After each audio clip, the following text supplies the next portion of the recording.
Você já sentiu que existe algo muito estranho escondido por trás das histórias inocentes da Peppa Pig? Vocês já devem ter percebido como a Suzy Ovelha, a melhor amiga da Peppa, é incrivelmente parecida com a mãe dela. Se olharmos com atenção, elas são praticamente idênticas em todos os detalhes, desde o formato do rosto até o jeito de se vestir. Existe uma teoria muito curiosa que diz que a Suzy pode ser, na verdade, um clone da própria mãe. Essa ideia surgiu porque, no mundo real, o primeiro animal a ser clonado com sucesso foi justamente uma ovelha chamada Dolly, o que torna essa teoria algo bem possível no desenho. O mais estranho é que, ao longo de todos os episódios, nunca vimos o pai da Suzy ou qualquer outra ovelha do sexo masculino na cidade. Isso levanta dúvida: como a Suzy nasceu se não existe um pai? Além disso, em um episódio que mostra o futuro, a Suzy adulta continua sendo uma cópia exata da mamãe ovelha. Outro ponto misterioso acontece quando a Suzy e sua mãe comentam que estão se mudando para outro país sem explicar o motivo. Alguns fãs acreditam que elas não estavam apenas se mudando, mas indo para um laboratório secreto. E quem seria responsável por esse laboratório? Muitos suspeitam da Dona Coelho, que já trabalha em todos os lugares da cidade e poderia muito bem estar cuidando dessa parte científica também. Tem muito mais de onde ver essa teoria, então se prepare, porque depois dessa você nunca mais vai olhar para essa porquinha da mesma maneira. Está começando mais um Canal Planeta Teen! Existe um personagem que a gente nunca vê, mas que está em todos os episódios: o narrador. A teoria aqui é que o narrador não é apenas uma voz para quem assiste, mas sim alguém que está lendo um livro de memórias no futuro. Se você prestar atenção, o narrador sabe tudo o que os personagens estão sentindo e muitas vezes explica as piadas ou as situações de forma muito gentil. Alguns acreditam que o narrador seja, na verdade, o George Pig, só que adulto, contando as histórias da sua infância para seus próprios filhos ou netos. Isso explicaria por que as histórias são sempre tão felizes e terminam com todo mundo caindo no chão de tanto rir. Na memória de quem conta, as partes ruins ou tristes foram apagadas, deixando apenas as lições aprendidas e os momentos de diversão com a família e os amigos. Além disso, o narrador tem um tom de voz muito carinhoso, como o de um pai ou um avô contando uma história antes de dormir. Mas uma coisa que o narrador não fala é por que os animais agem como humanos. Essa é a próxima teoria sobre a qual vamos falar. Uma grande pergunta da Peppa é como foi que porcos, coelhos e elefantes começaram a falar, a usar roupas e a dirigir carros como se fossem pessoas. A teoria que explica isso é um pouco científica. Dizem que um vírus especial passou dos humanos para os animais há muito tempo atrás. Esse vírus não deixou ninguém doente, mas fez com que o cérebro dos animais evoluísse de uma forma impressionante, dando a eles a inteligência necessária para criar sua própria sociedade. No entanto, parece que esse vírus não atingiu todos os seres vivos da mesma forma. Ele funcionou principalmente nos mamíferos e em algumas outras espécies específicas, deixando pássaros, peixes e tartarugas como animais comuns que ainda agem por instinto. É por isso que vemos a Peppa indo ao parque alimentar os patos, mas esses patos não respondem e não usam roupas. Essa evolução acelerada permitiu que os animais assumissem o lugar que antes era dos humanos. Eles criaram escolas,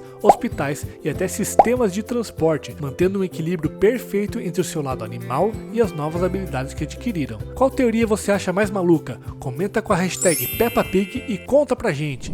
Em um mundo onde todos os animais são amigos e convivem em harmonia, surge uma dúvida bem curiosa e um pouco assustadora: de que os predadores se alimentam?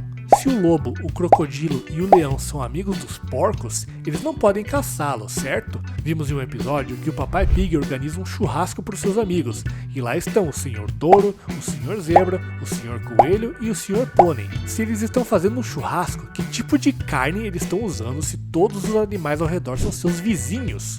Isso torna ainda mais estranho quando o George fica doente e a família chama o Dr. Urso. Na natureza, ursos são grandes caçadores, mas no desenho ele é apenas um médico atencioso e bonzinho. Outro exemplo é quando o Papai Pig projeta uma casa para a família de lobos. No meio da conversa, eles até fazem a piada sobre a história dos 3 porquinhos, lembrando que o lobo queria comer os porcos no jantar. A Madame Gazela parece ser a única que fica realmente assustada quando vê o leão e o crocodilo no zoológico, talvez porque ela seja muito antiga e lembre de uma época em que os animais ainda eram selvagens. Isso nos faz pensar se eles comem algum tipo de alimento artificial ou se o vírus de que falamos antes os transformou em vegetarianos. E por falar nisso, a próxima teoria vai deixar os vegetarianos de cabelo em pé. Esse aqui é um dos mistérios mais engraçados e ao mesmo tempo estranhos de toda a série, os vegetais que falam. Em vários episódios vemos personagens como o Sr. Batata e o Super Batata, vegetais gigantes que andam e falam como animais. O que deixa tudo muito confuso é que esses mesmos vegetais fazem programas de televisão e apresentações incentivando as crianças a comerem mais frutas e vegetais para serem saudáveis. Se você parar para pensar, isso é como se o Sr. Batata estivesse incentivando os seus amigos a comerem os seus próprios parentes. Imagine se o Papai Pig fosse à televisão pedir para crianças comerem presunto. Isso ia ser horrível, não é? No desenho, parece que existe uma diferença entre os vegetais cidadãos, que têm braços e pernas, e os vegetais comida, que são servidos no jantar. Mesmo assim, ver uma cenoura gigante falando sobre como é bom comer salada cria uma situação muito irônica e até um pouco assustadora para quem presta atenção. Isso mostra que no universo da Peppa, a linha entre quem é um habitante da cidade e quem é parte do cardápio pode ser muito fina, transformando a hora do lanche em um momento cheio de perguntas sem resposta. Outra pergunta sem resposta é por que eles todos moram em colinas muito altas, mas tem gente que já achou uma possível resposta para isso. Muitos de vocês já se perguntaram por que as casas no mundo da Peppa ficam sempre no topo de colinas tão altas e isoladas. É muito difícil subir e descer esses morros o tempo todo, então deve haver um motivo muito importante. Uma teoria bem aceita diz que o planeta passou por uma grande inundação causada por mudanças no clima, e o nível do mar subiu tanto que essas partes baixas da Terra foram cobertas por água completamente. Isso explicaria por que os humanos desapareceram, já que a maioria das cidades humanas fica em áreas planas. Mas se os humanos sumiram, por que a rainha, o Papai Noel e o pirata ainda estão por lá? A explicação é bem lógica. A rainha sobreviveu porque ela é vista como alguém quase imortal e com muitos recursos para se proteger. O Papai Noel sobreviveu porque ele mora no Polo Norte, em cima de montanhas de gelo muito altas onde a água ainda não chegou. Já o pirata sobreviveu porque ele obviamente vive num barco, flutuando sobre a inundação enquanto o resto do mundo mudava. Assim, as colinas onde a Peppa mora se tornaram as únicas ilhas de segurança onde os animais poderiam construir suas novas casas e viver longe do perigo das águas. E falando em segurança, nosso canal é um lugar seguro para você assistir vídeos e se divertir. Inscreva-se agora clicando no botão vermelho aí embaixo. Existe um detalhe muito escondido na casa do vovô e da vovó Pig que levanta um mistério sobre o passado da família. Em uma cena rápida no escritório do vovô Pig, podemos ver um porta-retratos com uma foto muito antiga em preto e branco.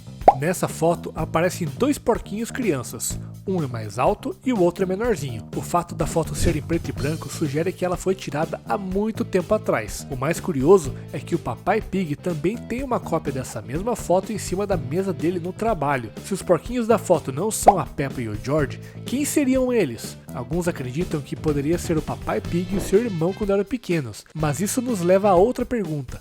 Onde estão os pais do Papai Pig? Durante todos esses anos, vimos muito os pais da Mamãe Pig, mas os avós paternos nunca apareceram e nunca foram mencionados por ninguém, nem mesmo pelo irmão do Papai Pig. Alguns dizem que eles podem ter tido uma briga feia no passado e pararam de se falar, mas o fato da foto ainda estar em lugares importantes mostra que o Papai Pig ainda sente muita saudade dessa época e da sua família misteriosa. Eu tenho certeza que agora você vai assistir Peppa Pig com outros olhos depois de saber de todas essas teorias.